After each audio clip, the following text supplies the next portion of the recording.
Bem, acho que está ao vivo. Boa tarde a todas e todos. Mais uma vez, estamos começando aqui uma conversa no nosso evento da Comissão de Direitos Humanos, na Comissão de Direito Internacional da OAB do Rio de Janeiro. Né? A nossa sala de debates hoje vai trazer... Agora estamos ao vivo, Diego. Eu estava falando aqui e nem sabia se estava ao vivo ou não. Mas vamos lá. Boa tarde a todas e todos. Hoje estamos aqui em mais uma sala de debates da nossa Comissão de Direito Internacional, com a nossa convidada, né, querida Joseli Fiorin Gomes, que sempre está, né, sempre que a gente pode, a gente traz ela tanto para os eventos da comissão como para eventos acadêmicos. Adoramos ela e, mais uma vez, fizemos questão aqui de trazê-la para essa sala de debate, que é uma iniciativa da Comissão de Direito Internacional da OAB do Rio de Janeiro, que tem como objetivo promover conversas, né, promover debates sobre temas que seriam temas oportunos para advogados na área de direito internacional, mas também temáticas de estudo e temáticas que são pujantes nesse momento no direito internacional, especialmente no Brasil. Então, nessa semana, eu sugeri que a gente trouxesse a Joseli para falar sobre paradiplomacia, que é um tema que estávamos conversando aqui, infelizmente, durante a pandemia, né? Foi um tema que tem sido bastante prestigiado, né? E as pessoas descobriram aí a paradiplomacia no meio desse caos, né? Mas acho que a crise também nos traz algumas oportunidades, apesar dos pesares. Então, acho que podemos aí aproveitar, né, esse momento para falar sobre esse tema.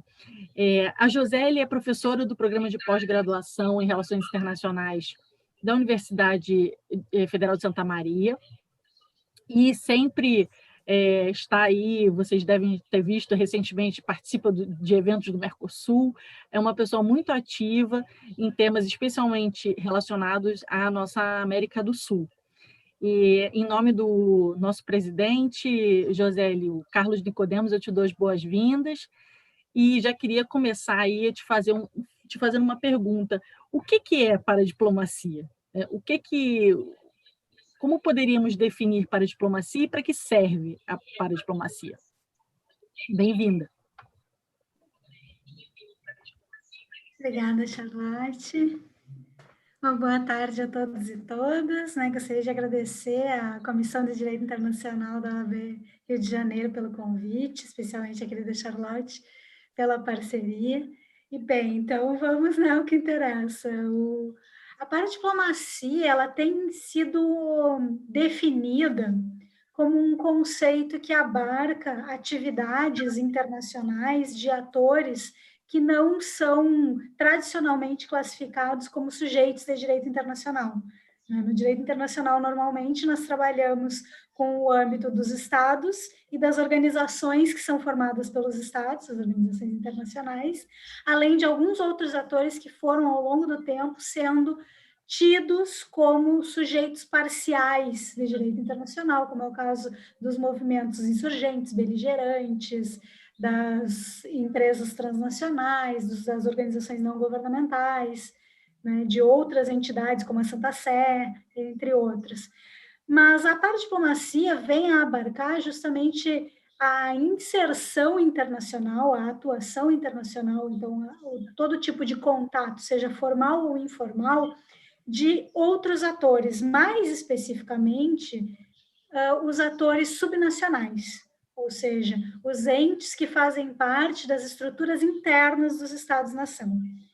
Eu ainda contesto, de certa forma, esse conceito ligado apenas aos entes subnacionais, porque nós vamos ter movimentos sociais, outros movimentos, organizações não governamentais que têm uma atuação mais forte, e participativa, as próprias empresas, né? Então, eu tendo a trabalhar a ideia de paradiplomacia para além dos atores subnacionais. Porém, tradicionalmente, na literatura especializada, esse é um termo que vem sendo utilizado para identificar a inserção internacional, então, dos entes subnacionais. Que entes são esses? Os estados federados, as províncias, cantões, departamentos, os municípios, né? Então, todos os tipos de entidades que estão abaixo do governo central dos Estados-nação, em termos de estrutura constitucional do Estado, né? E com isso, nós temos visto esse conceito se desenvolver já mais ou menos desde os anos 80 do século XX. Mas, se nós formos avançar mais na história, na verdade, a diplomacia, antes de ser diplomacia dos estados, já era uma diplomacia realizada por cidades-estados, por províncias, por lugares, né, por locais. Então, mais recentemente, alguns estudiosos, especialmente mexicanos e espanhóis, têm se dedicado ao que tem se chamado de internacionalização territorial, que justamente abarca todos esses diversos entes que têm uma representatividade em localidades e que acabam interferindo, atuando e formando redes de cooperação no âmbito internacional. Então, nós vamos encontrar no âmbito internacional hoje uma gama imensa de atores que vai ser caracterizada justamente por esse conceito de paradiplomacia. Paradiplomacia é um conceito que é o mais aceito, porque ele é bastante abrangente para abarcar todos os tipos de ações que normalmente esses diversos atores realizam no plano internacional, né? Então, é uma diplomacia paralela, por isso, paradiplomacia. Uma diplomacia que está ao lado da diplomacia tradicional estatal, dos governos centrais, dos corpos diplomáticos tradicionais dos Estados-nação, mas que, ao mesmo tempo, pode tanto se inserir como algo complementar, como contraditório àquilo que o Estado-nação estabelece para a sua ação externa. E, então, por isso, há algum conceito que também é trabalhado nesse âmbito, que é o de protodiplomacia, que foi trabalhado justamente para identificar aqueles tipos de ações internacionais de entes subnacionais ou de outros atores que vêm a confrontar-se com a política externa dos Estados-nação, a que estes entes pertencem em termos de territorialidade. Então, por exemplo, a protodiplomacia pode ser identificada em situações como foi a da província do Quebec, há muitos anos atrás, no Canadá, que tentava, né, se colocar para além daquilo que o Estado canadense fazia, e que trazia um conflito, então, interno entre a entidade central e esta província, que foi pacificado depois, e é o conflito que ainda existe no âmbito espanhol, especialmente com a província da Catalunha, e o País Basco, né? Então, quando há pretensão de emancipação, de diferenciação para com a identificação do Estado-nação, se fala no conceito de protodiplomacia. Quando se fala de paradiplomacia, nós podemos abranger tanto a protodiplomacia como uma subespécie, mas também outros tipos de ações que venham a complementar aquilo que o Estado-nação, por se preocupar com temas que nós chamamos na ciência política de high politics, né, de alta política, como a segurança do território, né, essas questões de manutenção da soberania, acabam não enfrentando de forma específica ou adequada, gerando a necessidade, então, de que esses outros atores subnacionais se insiram no âmbito internacional para alcançar os seus objetivos, como a maior atração de investimento, para a realização de ações, para a difusão e transferência de políticas públicas que sejam similares às necessidades que aquela localidade encontra, né, precisa. Então, a paradiplomacia abarca um âmbito bastante grande de ações internacionais de diversos atores, mais especificamente atores subnacionais. Eu diria isso. E, bem, perfeito, a gente já então já está sabendo o terreno aí que a gente vai, por onde a gente vai caminhar hoje.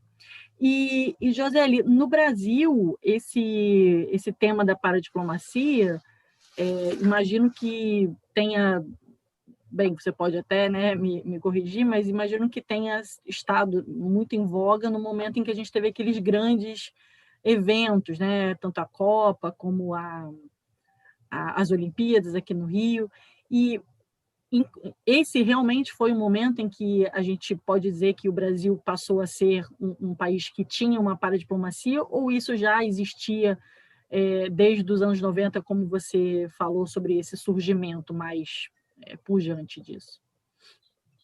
Bom, nós podemos dizer que a paradiplomacia assume um caráter mais presente, mais amplo, né, justamente a partir dos anos 2000. Antes, nos anos 90, nós tínhamos alguns atores subnacionais que se inseriam na paradiplomacia, como alguns estados, como é o caso de São Paulo, Rio de Janeiro, Rio Grande do Sul, e de alguns municípios específicos, justamente como São Paulo, Rio de Janeiro, Porto Alegre, Belo Horizonte, Salvador, né, que vão se inserindo.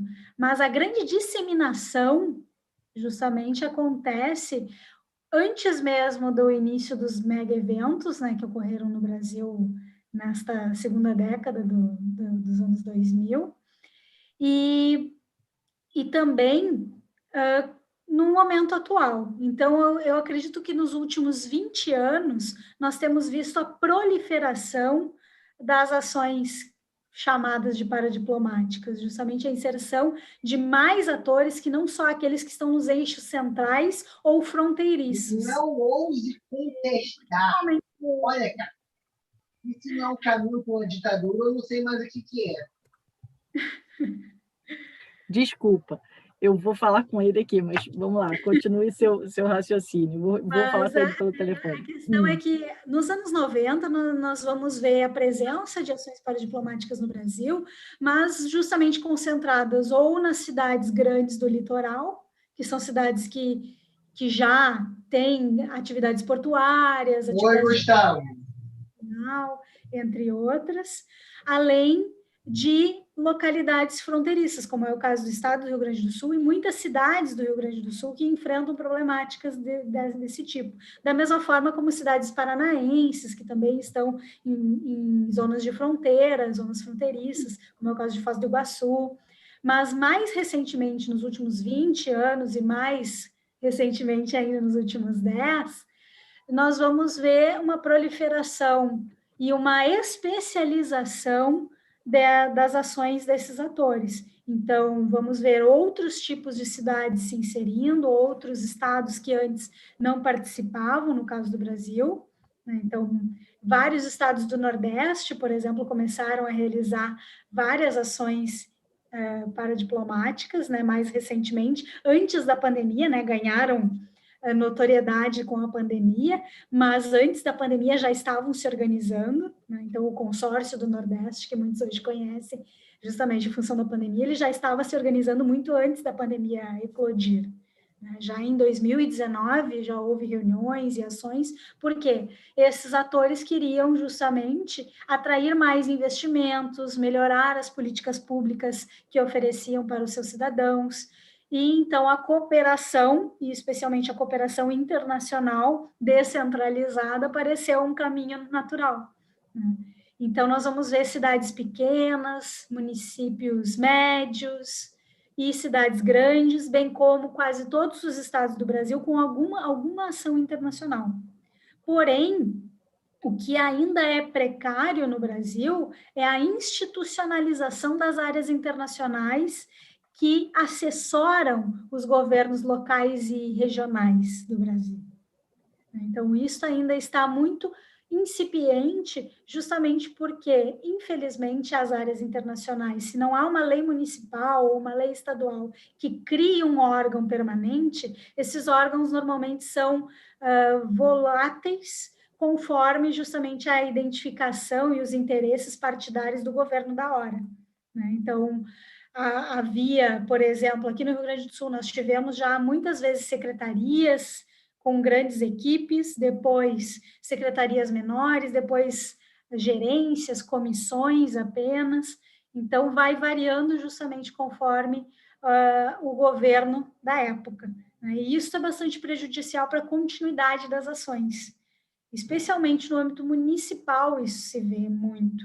Nos estados ainda a estrutura é um pouco mais perene e vai se adaptando, mas nos municípios, muitas vezes, um trabalho de anos acaba sendo perdido porque o próximo governo que entra não concorda com aqueles interesses, acha que aquilo não é importante e acaba desmantelando um setor e diversas ações que estavam trazendo resultados, porque uma das questões que é importante de perceber no âmbito da cooperação internacional entre entes subnacionais é que ela traz resultados a longo prazo.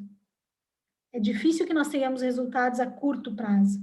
E aí, justamente como muitos governos, infelizmente, têm mentalidade a curto prazo e planejamento a curto prazo, acabam não dando continuidade a ações que seriam interessantes.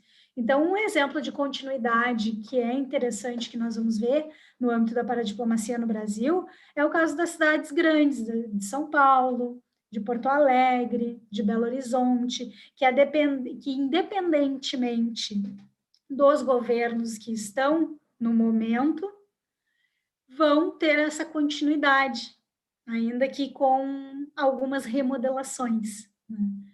Então, isso é bem interessante. E algo que tem aparecido bastante no âmbito brasileiro, que justamente com os últimos eventos, os mega eventos, e também as questões que estão nos assolando no momento, né, desde 2020, tem atraído a atenção de vários municípios e estados no Brasil, é a questão da participação em redes de entidades subnacionais, redes internacionais de entidades subnacionais. Nós temos um grande número de entidades que representam cidades, que representam estados federados, departamentos, províncias e outros governos subnacionais no plano internacional hoje, que tratam das mais diversas temáticas, né? Então, desde a questão climática, que reúne muitas cidades, muitos governos regionais, até questões como migrações e hoje a mobilização por aquisição de insumos para o combate à pandemia, né? Especialmente nas vacinas, né? Nós temos algumas associações municipalistas aqui no Brasil, como é o caso da Frente Nacional de Prefeitos, que tem liderado esse movimento, né? E lançou, dias atrás, menos de um mês atrás, lançou um apelo às organizações internacionais e a outros países para que ajudassem aos prefeitos brasileiros a conseguirem mais vacinas, já que o esforço realizado pelo governo federal não tem sido suficiente para a imunização da população. E receberam, inclusive, a resposta também em vídeo do diretor-geral da Organização Mundial da Saúde sobre isso, né? Então, hoje há uma representatividade maior. E no caso do Brasil, então, mais e mais entes subnacionais têm se envolvido na paradiplomacia. E a gente, quando estuda direito internacional, né, relações internacionais, a gente sempre tem você, como professora também de direito internacional, deve ter passar por esse mesmo processo que eu, né? Para a gente falar com os alunos, né? Para a gente tentar transformar o Brasil, né, em um sujeito do direito internacional, a gente tem que recorrer, né, não apenas à Constituição, que diz que é o Poder Executivo, aquele o responsável pelas nossas relações internacionais, o presidente da República, enfim, né? Mas também a própria atuação do Brasil. A gente, né, dificilmente o Brasil manda representantes que não sejam ou do Ministério das Relações Exteriores, né, ou da Presidência da República, sempre nesse sentido de manter a política externa dentro do Executivo, né, centralizada. É até também é histórico, né, para o Brasil manter essa centralização no Itamaraty. E você acha que, de alguma forma, essa paradiplomacia ela pode competir com a política externa, ou atrapalhar, ou ajudar? Como é que é essa relação entre... Porque, né, imagina, mais de 5.000 municípios, se todos eles tiverem uma secretaria internacional, né, como é que é feito esse controle? Ou é num nível diferente de atuação a paradiplomacia? Bom, eu entendo que a paradiplomacia, a forma como tem sido realizada, ela não compete, ela complementa a política externa do Estado, especialmente se nós levarmos em conta justamente os lineamentos constitucionais da política externa brasileira. Até é interessante, porque os alunos sempre me questionam, né, quando eu falo sobre isso, né, especialmente os alunos de direito, né, quando estão nas relações internacionais parece muito mais natural, mas no direito realmente há um estranhamento, porque ainda nós estamos cingidos por conceitos ligados ao Estado-nação, né?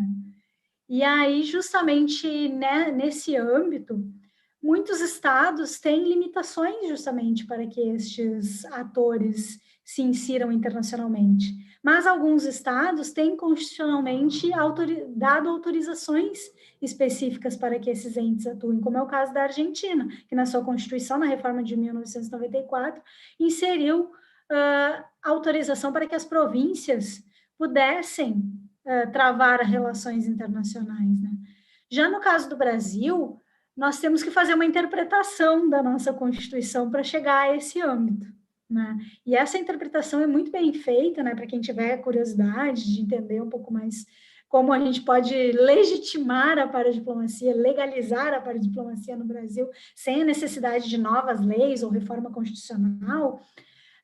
Há um trabalho muito interessante de um querido colega, o professor da UNAERP, o professor Danilo Simini, que foi orientado pela professora Regina Leisner, da Unesp, de Franca, que justamente trata de uma interpretação por meio da ideia de constituição dirigente e que traz ali no artigo 3º da nossa Constituição a ideia de que ali estaria implícita a possibilidade, conjugada com o artigo 30, inciso 1º da nossa Constituição, que fala do interesse local, a possibilidade, então, de os entes subnacionais brasileiros, dentro dos seus âmbitos de competência, atuarem internacionalmente de forma complementar à política externa do governo central, né? Eu creio que no Brasil será muito difícil que haja política externa que se confronte com a paradiplomacia, porque não há, por parte dos governadores, dos prefeitos, dos seus assessores, nenhum interesse em confrontar com o governo central. O que há necessidade, sim, e isto ficou mais visível ainda na pandemia, é de que os esforços precisem ser coordenados para que as coisas possam acontecer, para que as políticas públicas possam ser efetivas e que cheguem aos cotidianos das pessoas, né? Então, como nós vimos agora na pandemia, justamente governadores e prefeitos foram buscar diretamente com a China os insumos para o combate à Covid, estão pedindo auxílio para aquisição de vacinas, ainda que haja conflito com o governo atual, central, né? Mas isso é um ponto isolado perto de um desenvolvimento de anos, né? A situação atual de conflito federativo, ela não é nova, mas se acirrou pela situação, né? Porque se nós formos ver, especialmente no caso das cidades, o movimento municipalista no Brasil sempre buscou afirmar um lugar. E tanto fez que conseguiu, na Constituinte de 88, inserir o município como ente federado, com grande autonomia. O problema é que depois essa autonomia não foi bem executada por uma tradição centralizadora do Estado, da União, né, do governo central.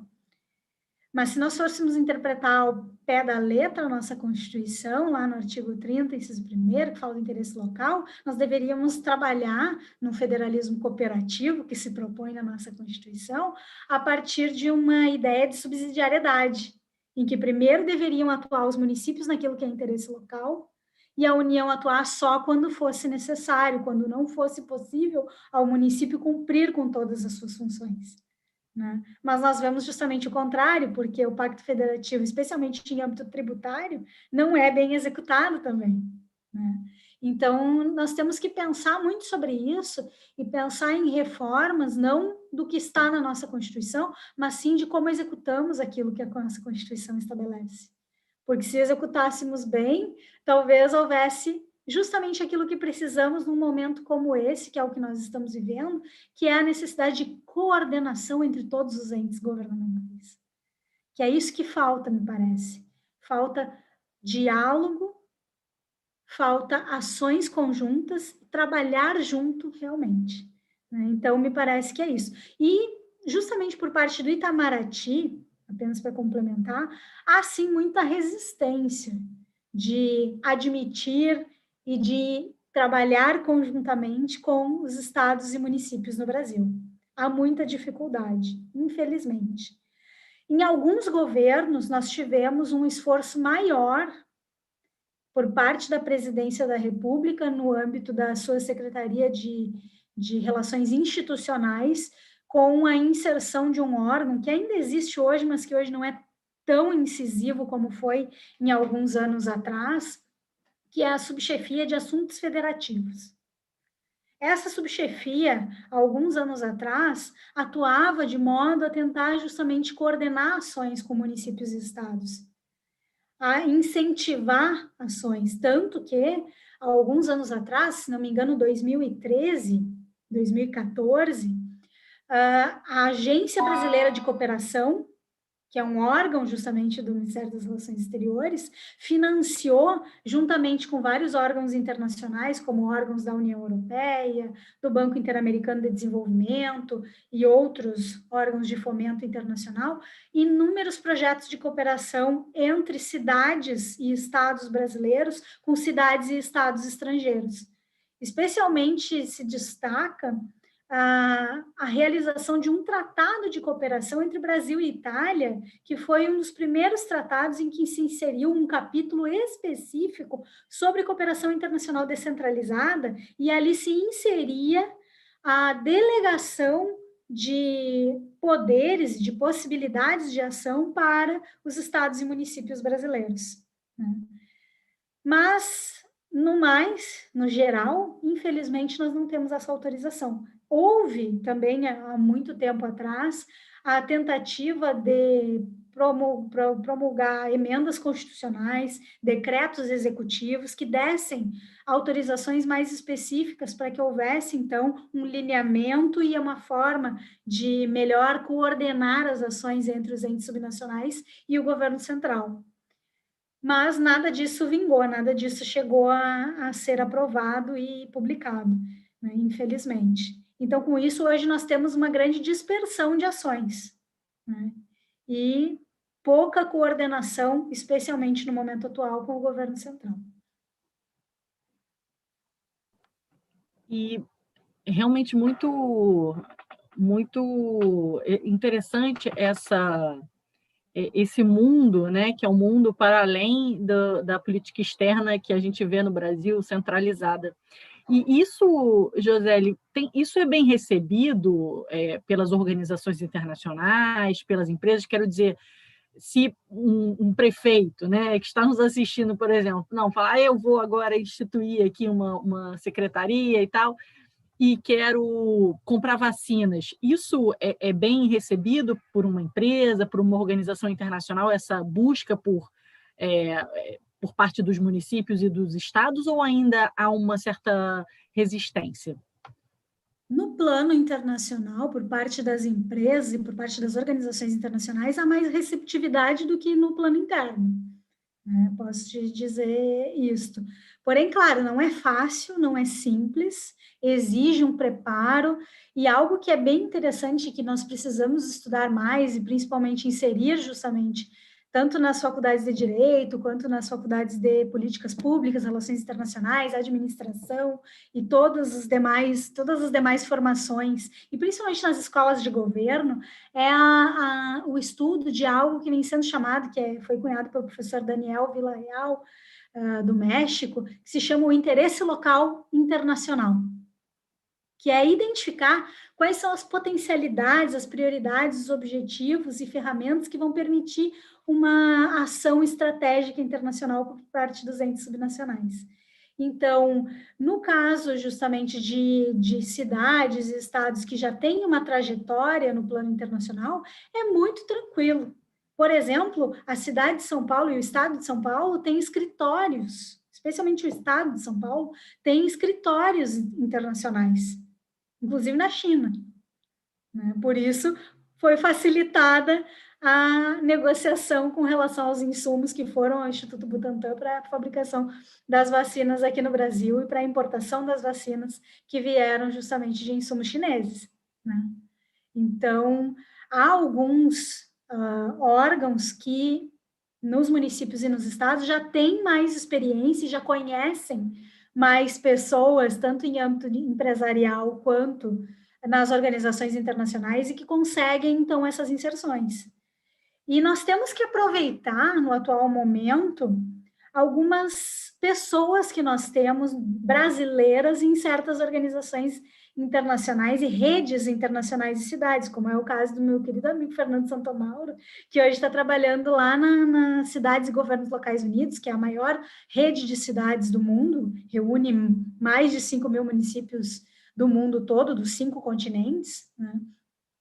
E que está lá, né? Então, seria muito fácil para que a gente pudesse acessar essa organização e que pudéssemos nos inserir nesses projetos. A outra organização incrível que tem atuado muito aqui no Brasil e na América do Sul toda, que é o Cidades e Governos Locais pela Sustentabilidade, o ICLEI, que tem um braço sul-americano muito forte, que tem 2 queridos amigos também que são agentes deste diretor e gerente dessa organização aqui no Brasil e na América do Sul, que é o Rodrigo Perpétuo e o Rodrigo Corradi, que estão trabalhando nesse âmbito. Então, nós temos inúmeras oportunidades, né, de que é possível se inserir e contar com a ajuda de outros brasileiros que também fazem parte, já fizeram parte das assessorias internacionais de estados e municípios brasileiros.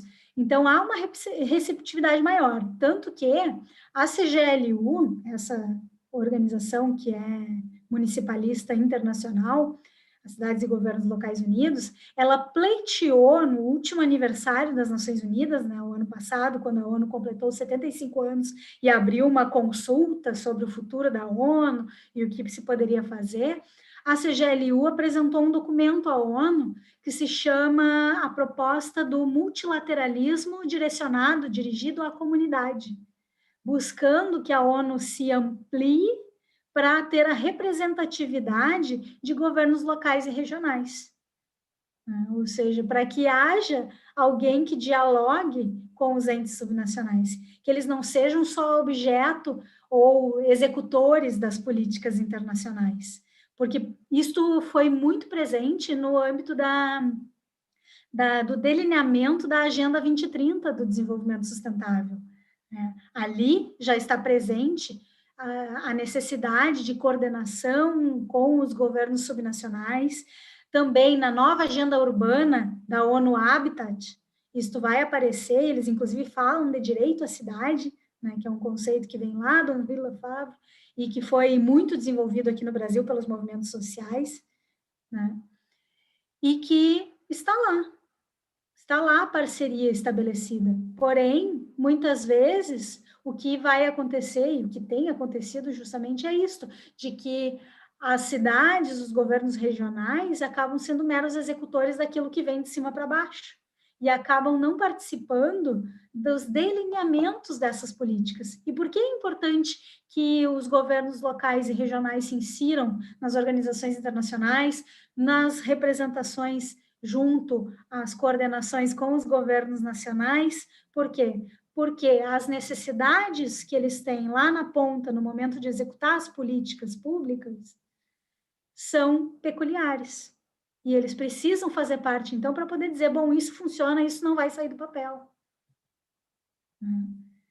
Então, precisamos de mais apoio aqui, precisamos de capacitação sobre isso. etc. Não adianta simplesmente fazer um belíssimo documento internacional, como é o caso justamente da Agenda 2030, como é o caso da nova Agenda Urbana Global, e depois não se conseguir executar, porque as pessoas que têm que executá-la não participaram e as suas demandas não foram ouvidas. E elas não entendem aquilo que foi delineado, então, para executar. Então, por isso, esse movimento tem se fortalecido cada vez mais. E, inclusive, o movimento municipalista internacional tem se fortalecido também em questões de gênero. Nós temos agora, e é um dos objetos de estudo que eu estou iniciando, uma nova pesquisa agora, neste ano de 2021, é justamente sobre o movimento municipalista feminista, que quer justamente buscar maior representatividade de gênero e também maior cuidado com questões de gênero no delineamento de políticas públicas em âmbito internacional, nacional e regional e local, né? Então, para que justamente se pense em cidades, em territórios que sejam mais inclusivos a todos e a todas, né? E que possam ser locais seguros para que todos e todas possam viver, né? Então, pensar em políticas desse tipo é algo bastante presente, né, no âmbito do movimento municipalista internacional.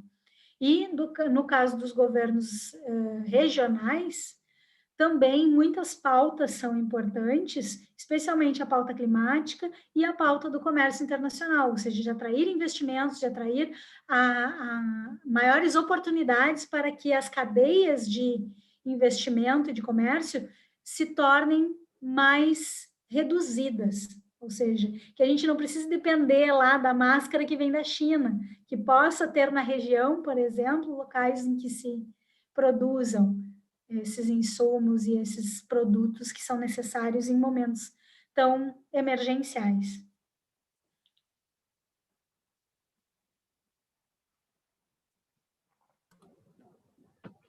E então, Joseli, assim, acho que para de alguma forma resumir, né, o que você trouxe,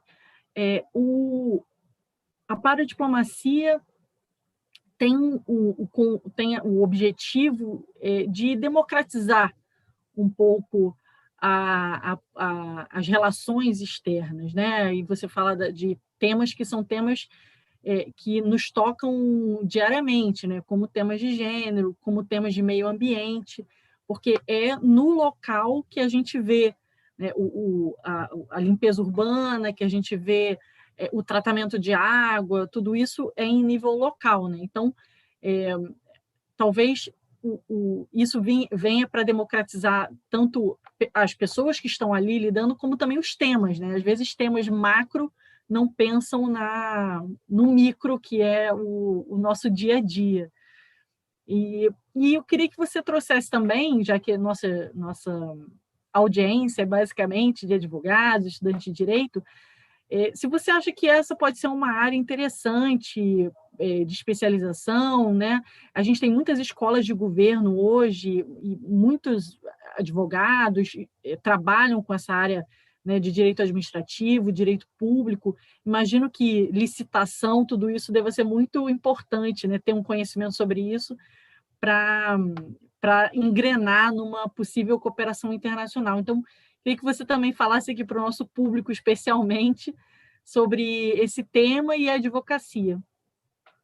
Maravilha, exatamente. É um campo muito fértil para a atuação do advogado que justamente quer se inserir no mundo globalizado, ou seja, aquele que vai entender de direito internacional, mas também de todas as áreas do direito interno, pelo menos do direito público, se não também do direito privado, né? Então, me parece uma área muito ampla que pode ser inserida. Algumas das pessoas que eu falei antes, como, por exemplo, o Rodrigo Conradi, como eu, formado em direito, advogou e depois se inseriu justamente no âmbito internacional, assessorando cidades, foi por anos o gerente de relações internacionais da cidade de Porto Alegre e hoje é gerente do ICLEI, né? Tem outra querida amiga, a Daniele Voto, que também por anos atuou como consultora de projetos da ONU, depois atuou como gerente de relações internacionais de Porto Alegre, e hoje tem a própria consultoria para municípios, né, para a realização de projetos internacionais. Então, ela tem formação em direito, mas deixou de advogar justamente para se dedicar à área de projetos internacionais para cidades. Então, é um campo muito fértil, especialmente no âmbito das procuradorias dos municípios e dos estados, é importantíssimo que os servidores, não só os próprios procuradores, mas os servidores, os estagiários, todos conheçam sobre essa temática, porque isto vai aparecer em algum momento e vai ter que se fazer alguma coisa para justificar, legitimar essas ações internacionais, né? Então, por exemplo, a cidade de São Paulo hoje tem um gabinete enorme de pessoas, tanto de funcionários concursados como de funcionários e cargos em comissão e estagiários que atuam lá, da mesma forma como o estado de São Paulo, da mesma forma como a cidade do Rio de Janeiro, o estado do Rio de Janeiro, né? Então, é um campo, e especialmente no âmbito das cidades médias e pequenas aqui no Brasil, já que nós temos 5.580 municípios, eu não digo que todos os 5.580 precisem ter assessorias internacionais, mas, por exemplo, ter assessorias universitárias ou de bancas de advogados ou mesmo bancas interdisciplinares, justamente empresas interdisciplinares que tenham profissionais de relações internacionais, de ciências sociais, de direito, de psicologia, de comércio exterior, que atuem fazendo assessoria para esses municípios, porque há uma carência muito grande de pessoal com conhecimento sobre paradiplomacia, sobre direito internacional, sobre o próprio direito administrativo e outros ramos do direito, no âmbito dessas cidades. E aí muitas oportunidades são perdidas, como, por exemplo, de inserção em projetos internacionais financiados por os mais diversos órgãos de fomento, como é o caso do Banco Interamericano, como é o caso justamente do projeto ALAS, da União Euro-Latino-Americana de Cidades, né, que recebe financiamento de comissões e de vários projetos da União Europeia para a realização de ações. Então, seria muito importante, eu tenho tentado fazer a minha parte nesse sentido no curso de Direito, quando trabalho com a disciplina de Direito Municipal, inserir um tópico sobre isso, para que os alunos entendam que o âmbito de atuação do profissional do direito, especialmente do direito internacional, não é só a advocacia, não é só a Justiça Federal, é ser defensor, só as carreiras tradicionais. Você pode ser um bom profissional formado em direito que vai atuar em outras coisas muito importantes e que vão fazer a diferença na vida das pessoas, como é o caso justamente das assessorias internacionais de municípios e estados, como é o caso da participação em organizações como essas redes de cidades internacionais. Então, e mesmo trabalhando nas próprias organizações internacionais. Há muitos cargos jurídicos e que vão justamente dialogar com esses atores. Então, é preciso um conhecimento também sobre isso. Então, há inúmeras oportunidades, né? E me parece que a assessoria jurídica é muito importante justamente por isso, porque também temos que fazer um esforço de direito comparado, muitas vezes, para fazer as ações de cooperação internacional descentralizada entre entes subnacionais. Porque muitas vezes, por exemplo, em estados federados, como é o caso do Brasil, da Alemanha, dos Estados Unidos, do Canadá, da Argentina, a gente tem uma certa autonomia no âmbito subnacional. Mas em outros estados unitários, muitas vezes não se tem, e aí muitas vezes você vai encontrar muitos empecilhos jurídicos para a realização de projetos que poderiam trazer resultados muito significativos para as populações. Por exemplo, eu posso citar uma situação lá na Rede Mercocidades, com a qual eu atuei alguns anos atrás. Havia um projeto lindíssimo do município de Esteban Echeverría, na Argentina, junto com Buenos Aires e Montevidéu, para justamente capacitar nutricionistas, ou melhor, trazer nutricionistas de Montevidéu e de Buenos Aires para trabalhar com as funcionárias do município e com as mães das crianças que frequentavam o ensino fundamental nas escolas municipais daquela municipalidade, para entender um pouco mais sobre sazonalidade de alimentos. E, então, evitar o desperdício, economizar mais para justamente comprar produtos locais, produzidos ali na grande região de Buenos Aires, e alimentar melhor as crianças, porque lá as crianças estavam sofrendo com a problemática da desnutrição infantil. E aí, justamente, o governo da cidade se aliou às cidades estrangeiras, né? Se fosse o contrário, uma cidade uruguaia, talvez isso seria mais problemático, porque é um estado unitário, né? E não tem tanta autonomia, então, a cidade. Se bem que Montevidéu tem uma atuação internacional muito presente, muito forte, né? Então, há essas questões que aqueles que têm conhecimento, tanto do sistema jurídico interno, quanto do sistema internacional, quanto de direito comparado, ajudam muito em delinear melhores políticas para que haja resultados práticos nas vidas das pessoas. Nossa, incrível, incrível, Joseli.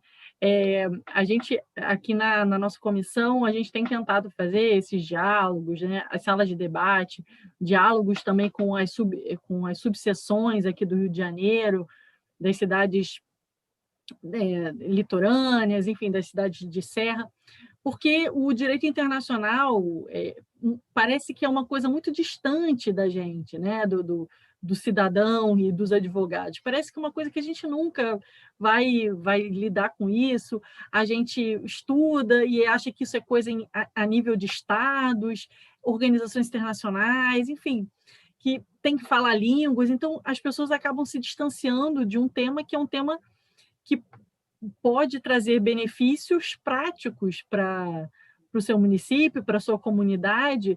Então, te agradeço muito essa contribuição aqui para a nossa tentativa aí de democratização também do direito internacional, para que a gente deixe de ser, né, uma disciplina também elitizada, né, somente para aqueles que podem viajar para fora e tal, mas que a gente pense também em âmbito local e, de alguma forma, descolonize, né, o direito internacional, que ele sirva para a gente, que ele seja uma política pública realmente, né, não seja apenas um âmbito de estudos e que, na prática mesmo, as pessoas não tenham qualquer relação ou entendam sobre isso, né?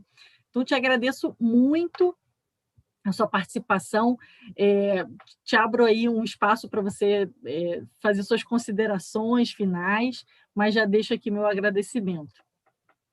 Obrigada, Charlotte.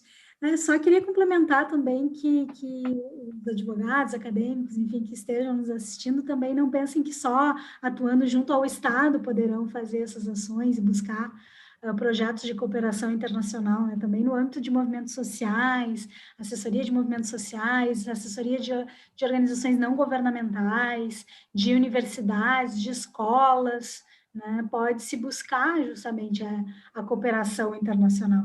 Então, a cooperação internacional está aberta a muitas possibilidades, e a parceria justamente de atores, que eu acho que é o grande legado, que infelizmente, né, estamos nesse período de pandemia, mas a pandemia nos traz uma lição muito importante, que é esta, que é a necessidade de trabalho conjunto de todos os atores da sociedade, de todos os níveis de governo, né?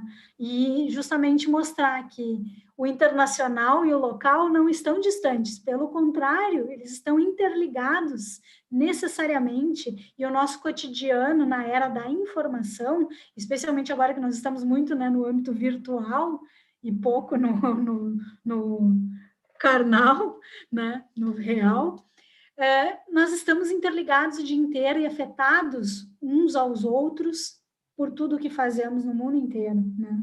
Então, é importante não fazer mais essas segmentações e pensarmos justamente para que a gente possa alcançar essa ideia de desenvolvimento sustentável, de ter um mundo mais justo, mais inclusivo, justamente de entender que está tudo interligado e que nós precisamos trabalhar juntos, né? Separar não serve a ninguém, né? Nem aquele que quer separar se beneficia realmente disso, né? Então, nós precisamos finalmente, eu acho que entender, enquanto humanidade, a necessidade de colaborarmos uns com os outros e não de competirmos, né? E essa, eu acho que é a grande mensagem que a paradiplomacia tem trazido para a seara das relações internacionais e do direito internacional, porque justamente as cidades, os estados, os departamentos, províncias têm buscado justamente isso, a colaboração, aprender com os outros, incluir o outro e trazer, então, justamente aquilo que tu mencionaste, mais democratização. Então, eu agradeço muito o convite, o espaço, a oportunidade, né, de todos e todas que estiveram aqui nos ouvindo e deste diálogo, e sigo à disposição para qualquer colaboração. Obrigada. Obrigada, minha querida amiga Josélie, que está sempre aqui conosco, né? Espero que a gente tenha outras oportunidades, em algum momento presencial, né? Porque não só de virtual se vive, mas queria te agradecer muito a disponibilidade e também de uma mensagem, de deixar uma mensagem aí da importância das políticas públicas, né? Sejam elas políticas públicas em âmbito municipal, estadual, né? E políticas públicas de cooperação e inclusão. A gente viu que durante a pandemia, durante a maior crise que a gente passou nos últimos tempos, o que precisou mesmo foi de políticas públicas, né? De auxílio, políticas públicas de saúde, né? E aí a paradiplomacia vem ser um complemento para mais, né, cooperação e mais coordenação. Então, te agradeço muito, muitíssimo, muitíssimo, em nome do nosso presidente, Carlos Nicodemos. Queria agradecer também o Diego, que é nosso colaborador aqui e que fez tudo isso acontecer, né, que fica comandando as carrapetas. Agradecer também a nossa Comissão de Direito Internacional, que estava aqui nos assistindo, e espero vocês próxima sala de debates aqui da comissão. Espero que todos vocês também tenham aproveitado como eu. Um beijo e boa noite a todos. Tchau. Obrigada.